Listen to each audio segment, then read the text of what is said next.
Hello, everybody. Hayden Klein here from HK Digital Reviews, and I'm here today with something a little bit special from what I was doing before. Now, there's a lot of music that gets released every day. Not really every day, but at least every week. And I usually don't have time to go and do full reviews on it or listen to everything, but I do try to listen to as much as I can. So basically, something weekly I'm going to be doing is these quickie music reviews, where I take a group of singles, EPs, albums, mixtapes, you name it, and I'm going to do a quick review and a rating on all of them in one video. I want to do this so that they come out Saturday or Sundays. This one I want to do Sunday, but because of time constraints, I'm doing it and hopefully going to get posted by later tonight. So, anyways, we have six things to look over today. We have three full length albums, actually. We have two singles, and we actually have an EP to go over today. So, I guess why waste any more time? Let's actually start getting into it. And let's start off with the new Korn track, You'll Never Find Me. I can't tell you how freaking excited I am to hear new Korn music. It's been, they always take like a 3 year break at least from each album that they do, it seems like, no matter what, 3 to 4 years. And I'm always just left waiting like, oh, I just want to hear some new Korn so badly. They're one of my favorite bands. I love a lot of their music, not all of it, but a good amount I do enjoy.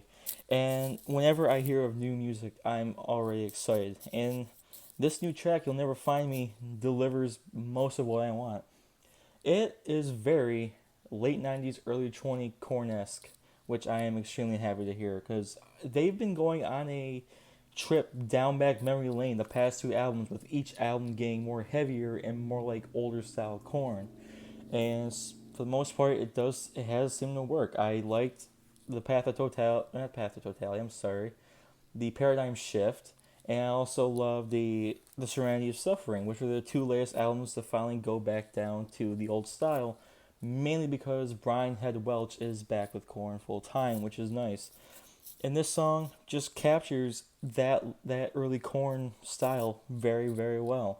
Now, in Jonathan Davis's verses and lyrics are once again kind of creepy and disturbing. He's doing what he does best, really. The chorus on the song is a little bit weak, a little bit kind of drab for what Korn can do. It kind of grows on you after multiple listens, but at the same time, it's still kind of like, it could have been a lot better, but what can you do? But the main thing about the song that's fantastic is the breakdown on it, which Korn doesn't necessarily do too many breakdowns, but they have a lot of bridges that do have some heavier parts that I guess could technically be called as some sort of breakdown. But this one here is just very nice. It has a nice build up leading to it, and when it hits, it's very, very nice. It's just so satisfying when it does hit, and it really makes the song kind of come together whole. And then the ending of the song is once again pretty heavy, and at the very end of it, we have typical old style Korn where Jonathan Davis is singing something very lightly in the background, while in the other background, we have the other background. In the background of the background, it's backgroundception here. You hear him kind of just like losing it on the mic, which is reminds me of like like the very first Korn album back in like mid '90s. So it's a step in the right direction. The one gripe I have with this though is that the bass quality they can't seem to figure out. Like if you ever listen to the album Follow the Leader, the bass on that album is exceptional, and ever since that album, the bass quality has been kind of going down ever since.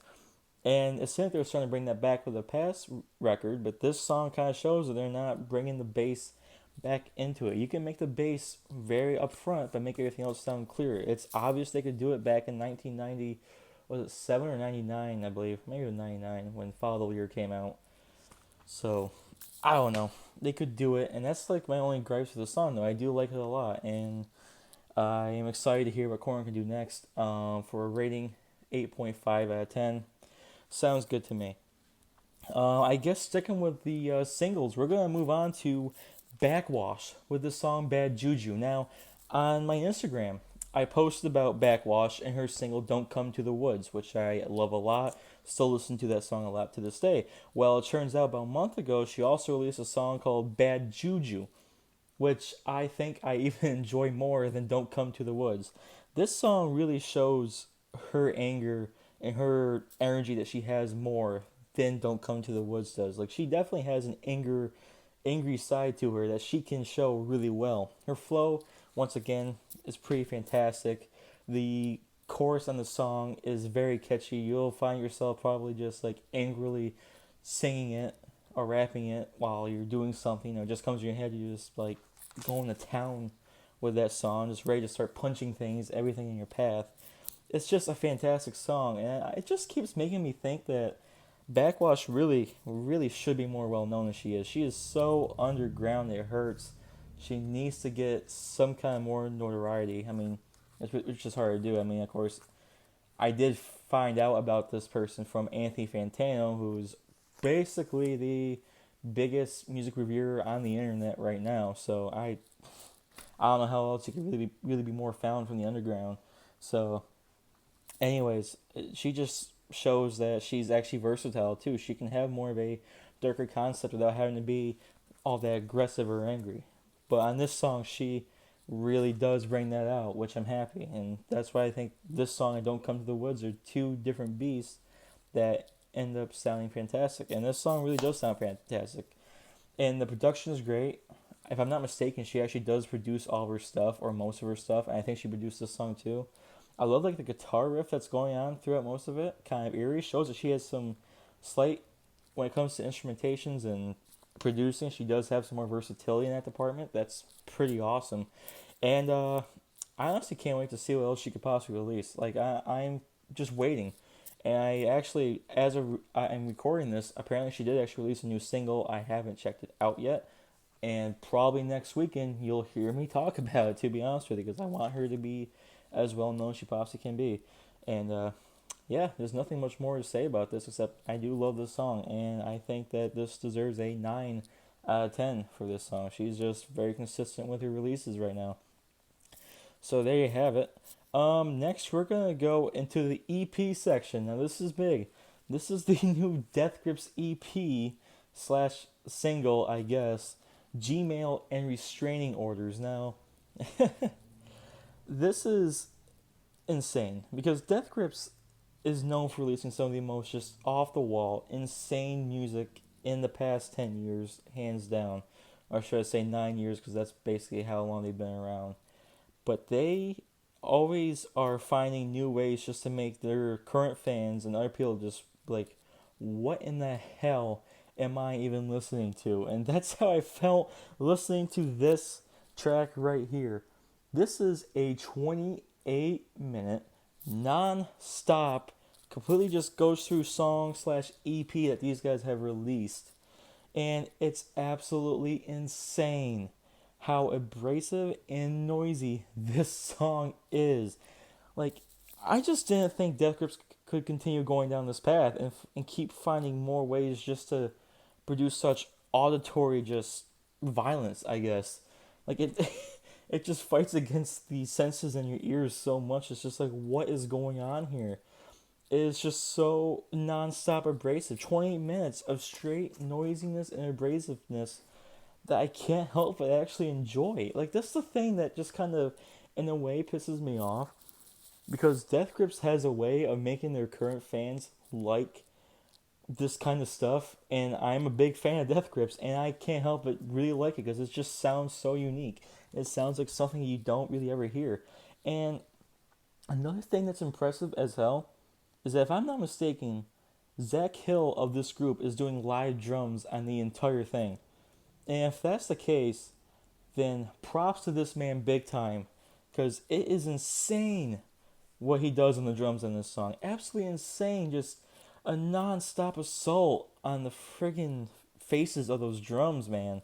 Like, his hands had to have been friggin' all sorts of bloodied and hurting at the end of this, because it just doesn't make sense how he's just hitting the drums so damn hard, so fast, so just technically. It's just unbelievable.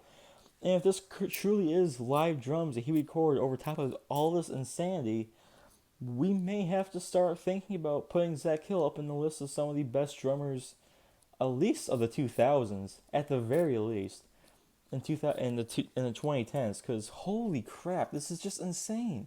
How does somebody do this for 28 minutes just straight, essentially? Like, and the production is just crazy. It's grainy. It's very like almost, I don't want to say low quality, but I guess that's the way you would call it. But that's just something that Death Grips hadn't really done before, and I guess that's what they wanted to do on this track. And maybe when they actually do have an official release of the song, maybe it'll be even more clearer. Who knows if they even do? That's the question. So I'm not too sure. But and then we got MC Ride, who I'm not too sure if he actually was doing anything on this or if it was just all samples and stuff, because they do use a lot of sampling on this, especially from their old stuff, from their old songs such as Get Got. You'll find in there from their album Fashion Week. Apparently, there's stuff on there. Fashion Week, even though I like that album, I haven't really returned to that, so I can't remember most of the stuff that's on there. To be honest with you, but apparently, there's stuff from there from that song on there. And there's just so many sampling, and his voice is definitely sampled at some parts. There's no way that he's just, well, there is no way, because you can definitely tell from the sound that it's his voice is being like repeated over and over again very rapidly. Rapidly. Voice crack, you gotta love that. But anyways, I just and then he's just going so nuts over it. Even MC Ride's just going, if he is singing parts of it, he's just going nuts, saying the most just oddball things, because that's what he does best. He makes the most oddball lyrics possible to almost every Death Grip song ever. So, I mean, I don't know what else to say except this is a 28-minute attack on your senses, is really what it is.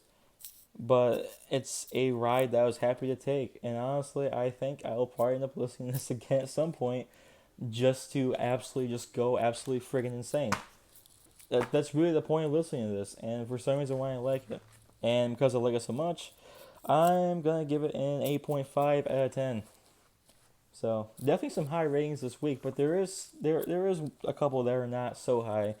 And I guess with that, we're gonna start off with the new Gucci Mane album, Delusions of Grandeur. If I'm saying that right, I don't know if I am.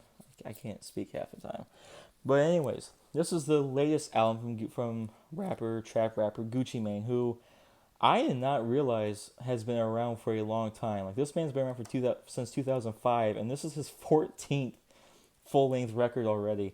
So this man every year has been releasing projects, at least one of them essentially, because I think he does have some mixtapes and EPs as well. So he's just is a music producing machine, I guess, at this point. And I didn't really have much in terms of like, oh, I don't know, expectations when it came to this. I didn't really listen to much Gucci Mane before, and the little that I did, I didn't really care for. So I just was like, all right, I'll give this a shot and see what it is. And I was actually pretty surprised on how the majority of the songs, how good the production was on them. Like, there's actually some legitimately great beats on this record, even some fantastic ones.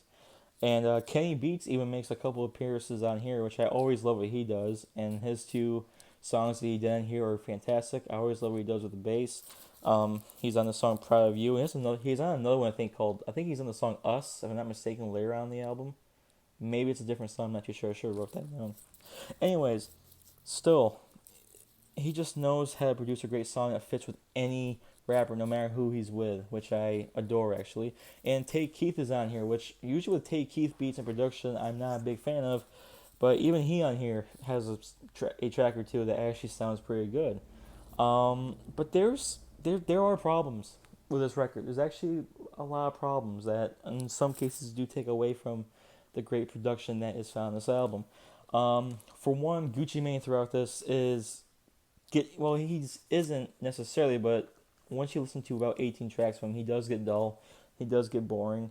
Like, after about the halfway point, his flows start to become kind of boring. His lyrics just become, I don't know, in a way silly, not really entertaining by any means.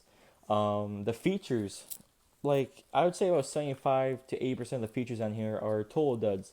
There's a song on here called Ice that features Gunna and Lil Baby. Probably the worst combination possible, actually. Because Gunna is maybe one of the most boring rappers I've heard, especially in 2019. His Dripper Down 2 album that he released was absolutely horrendous. I think if you check my Instagram page, you'd see I gave it a 0.5 out of 10. Yeah, because I did not care for that whatsoever. And Lil Baby, he's also just as boring, honestly. He really just doesn't do anything for me in terms of whether it's singing or rapping or anything. He just is so lackluster. It hurts. And putting these two on a song together really is not good. Gucci Mane easily is the best part of that track. No question. The other two, I don't know why they even made an appearance. Big mistake by whoever decided that, in my opinion. And Justin Bieber's on a song in here too. He actually basically completely ruins the song "Love Through the Computer," which actually had a fantastic beat to it. And Gucci Mane actually sounded good on this. Had his best flows, in fact, appear on this song.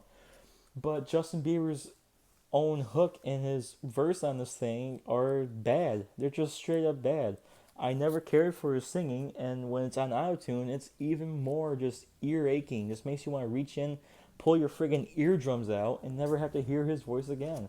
I don't know why he does this. I don't know why he's really still doing this with songs that could have been good.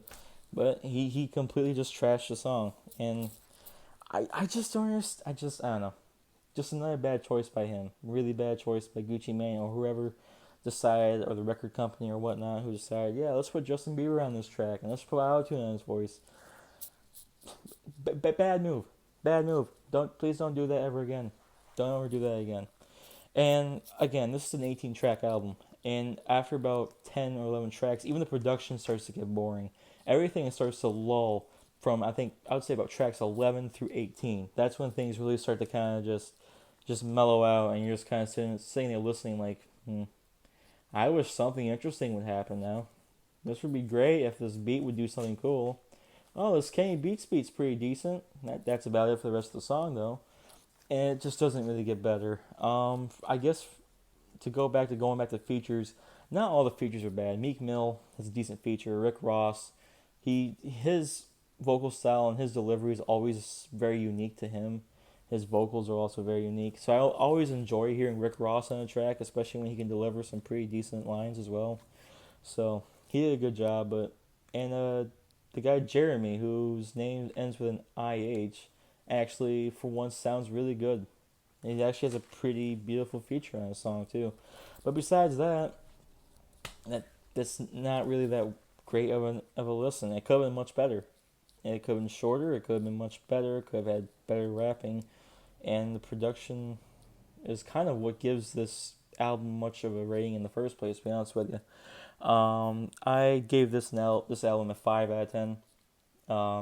And really, like I said, the production on a lot of these songs is what makes this album worth listening to, or I should say, parts of it, because definitely not the whole thing is worth listening to. Now, I have two more albums to go, and I kind of went into a realm that I usually don't go into when it comes to music, and that's the country realm, such as these two artists here. The first one I want to talk about is Danny Worsnop and his new album Shades of Blue.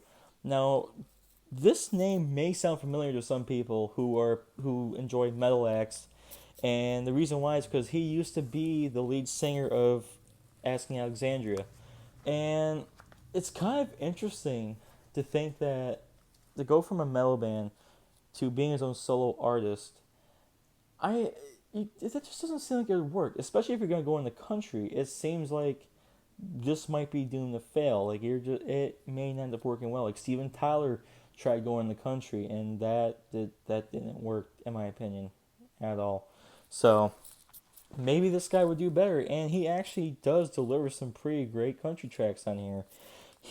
Especially the track Tomorrow, which has probably one of the more unique meanings when it comes to a breakup song, where it's actually in the view of the guy that's going to break up with the girl, and how he really just doesn't want to do this because he knows what's going to happen.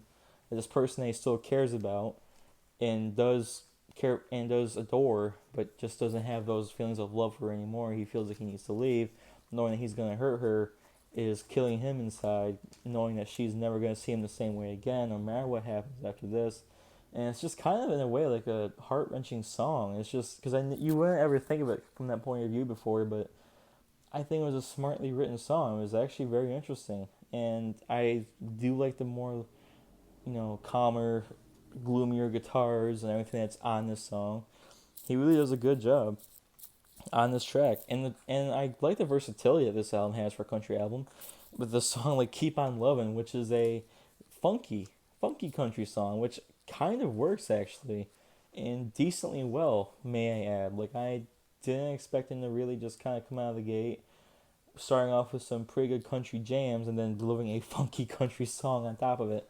So I just didn't expect that. But the problem is, after about the first 5 or 6 tracks, we start to get into the zone of just plain simple country that doesn't really try to be too different. It sounds like something you would hear like if like Kid Rock tried to do another country album.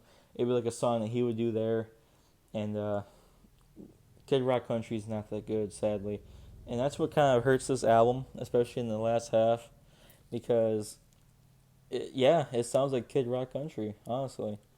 And I don't care, and I just don't care for that. It's just not my style, I guess.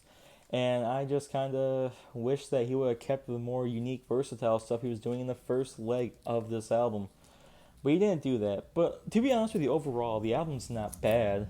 I might give it another listen all the way through just to kind of reaffirm this.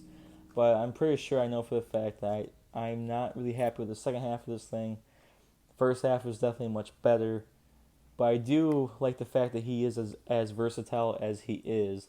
And I kind of, yeah, I actually do slightly enjoy this. And I do think of it more positively than negatively. And with that, I'm going to give this album a 6 out of 10. So now we're down to one more project. The final one for today is from a kind of unknown artist from the name Orville Peck with his album Pony.